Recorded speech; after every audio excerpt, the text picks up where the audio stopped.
Bonjour à tous, vous êtes sur l'AMI TV. L'élevage des ruminants, on en parle dans ce journal. Après l'appel du gouvernement à la production de protéines animales, les éleveurs de ruminants de l'AMI, regroupés en coopérative, veulent relever le défi de l'autosuffisance en protéines animales dans la région de l'AMI. Le reportage de Clé Joël. C'est la routine pour ces bouviers et leurs bêtes. Tous les matins de bonne heure, ils partent en compagnie de leur bétail à la recherche de pâturage pour leur alimentation. Parfois, c'est sur de longues distances. L'élevage de ruminants, un métier pratiqué par bon nombre de personnes dans la région de l'AMI. On ne peut pas élever les animaux en pleine ville. Donc il faut avoir de la forêt hors de la ville, et bien située, surtout où il y a de l'eau.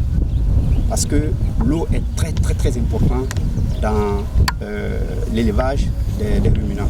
Donc il faut un site qui est proche de l'eau. Voilà, donc c'est ce type d'espace qui est propice à l'élevage. Une fois que tu as ce site-là et que tu as les moyens, tu aménages le site et ensuite tu envoies les animaux pour pouvoir commencer ton élevage. Et un peu plus, si tu as la possibilité de créer du pâturage pour eux, là vraiment c'est l'idéal. Tu crées du pâturage pour eux, que ce soit à partir de 2 hectares, 3 hectares, bien aménagé avec de l'herbe propice pour l'alimentation des ruminants. Alors vraiment tu es bien parti pour ton élevage. Selon ces éleveurs, le suivi des animaux demande assez d'énergie et de patience. Dès la mise bas, ils sont nourris au lait et ils sont attachés pour ne pas qu'ils se promènent un peu partout. Ils sont attachés à le parc et jusqu'à un certain âge, ils peuvent sortir avec les mains. Donc là, ils sont nourris au foin, ils sont nourris au son de blé, au son de ballot ou bien au son de maïs. Et puis aussi, ils leur donnent aussi des épluchures de manioc séchées. Donc ça, c'est des compléments alimentaires. L'aliment de base de ces ruminants-là, c'est l'herbe. Donc les autres là ne sont que des compléments alimentaires. Les petits là commencent à manger et à prendre l'herbe à partir de 2 mois. 2 mois, c'est là qu'ils commencent à tchétcher, voilà, prendre un peu les herbes. Au niveau des animaux, surtout pour les petits, chaque mois il faut les déparasiter.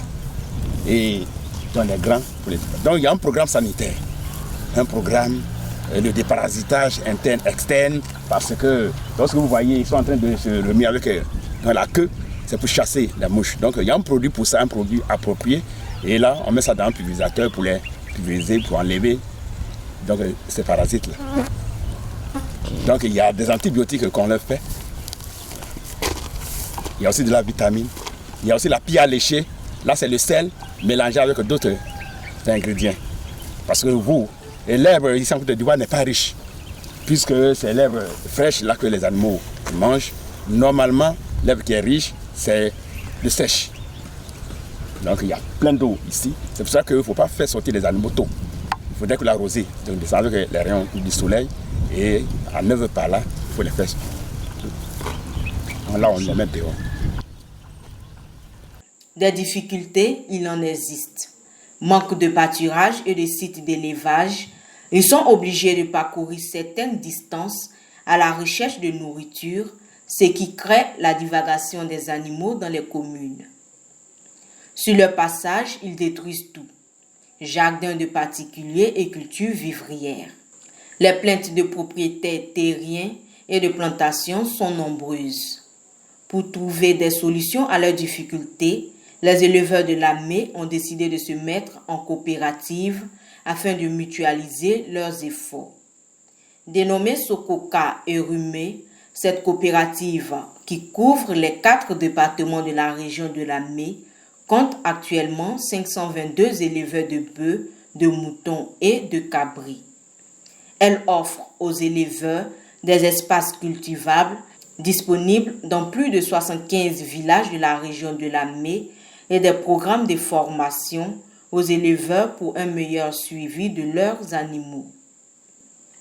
Le Sokoka et Rumé entend faire de la région de l'AMI une région émergente en production de protéines animales, comme le veut le gouvernement ivoirien.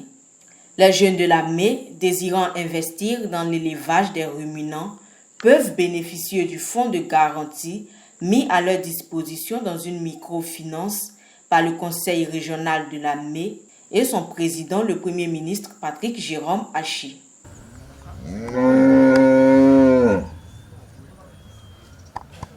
C'est la fin de ce journal. Merci de votre fidélité à la MÉ TV.